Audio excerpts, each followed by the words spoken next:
네, 대컨설팅 명문 고등어 교육에서 입시 도우미로 만들고 있는 고등어TV 영수가 대학가자라는 시리즈입니다. 이번 시간 물리학과에 대해서 알아보도록 하겠습니다.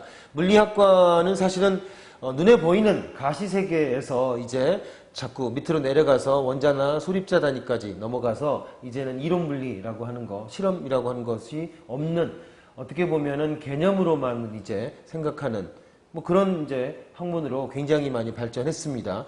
관련된 과로는 물리학과 외에도 신소재 물리나 응용물리, 나노 시스템, 그 다음에 나노공학, 나노전자물리, 전자물리 이렇게 물리에다가 좀 더 세분화돼서 들어간 이런 과들이 있는 과가 있는 곳이 바로 물리학과라고 하겠습니다. 자, 물리학과 같은 경우는 분류를 하자면 공학계열로 분류되는 것이 아니라 이학계열로 분류가 되죠. 즉 자연과학, 순수과학 계열로 분류가 되는 그런 과라고 할 수 있습니다. 자, 이 표 보십시오. 자, 물리학과가 개설되어 있는 그런 전국에 있는 주요 대학들을 보여주고 있습니다. 여기 보면 대학 있고요. 그 다음에 전공, 그리고 거기 보면 뭐 물리학과 이름이 나노물리나 전자물리, 그 다음에 전자바이오물리, 물리반도체 이런 것들로 좀 더 세분화된 형태로 변화되어 있는 과도 있다는 것을 알 수 있습니다. 자, 여기 보면 그 다음에 학생부 수능 뭘까요?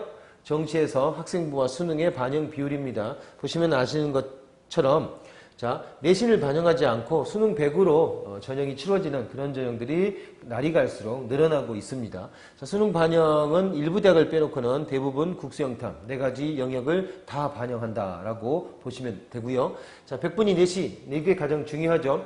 100분위 점수는 뭡니까? 자, 시험 보고 나면 3가지 점수 나옵니다. 등급 표준점수 100분위. 표준점수 같은 경우는 만점이 달라지죠. 난이도가 들어가서 만들어진 점수니까 가장 어떻게 보면 정확한 점수라고 할 수는 있지만 모의고사와 모의고사를 횡으로 비교할 때는 만점이 다르기 때문에 기준으로 삼기 어렵다는 겁니다. 등급은 어떤가요? 등급은 1등급이 4%, 2등급이 7%, 범위가 너무 넓죠. 1등급이라고 해도 2등급에 가까운 1등급과 만점에 가까운 1등급은 전혀 다른 거죠, 사실은. 그래서 그걸 등급이라고 말하는 것은 너무 러프하다는 겁니다. 이제 이 경우는 수능에서 그 등급을 이용해서 최저학력 기준을 판정하는 데만 등급이 쓰입니다. 그러니까 자, 우리는 100분위를 항상 기준으로 봐야 된다라는 겁니다. 100분위 같은 경우는 얼마나 많은 숫자의 학생이 받는지 상관없이 100명을 기준으로 내 뒤로 몇 명을 숫자로 표시해 놓은 거라고 보면 됩니다. 다시 말해서 91이라고 되어 있으면 내 뒤로 91명이 있는 점수입니다. 그러니까 상당히 높은 점수죠.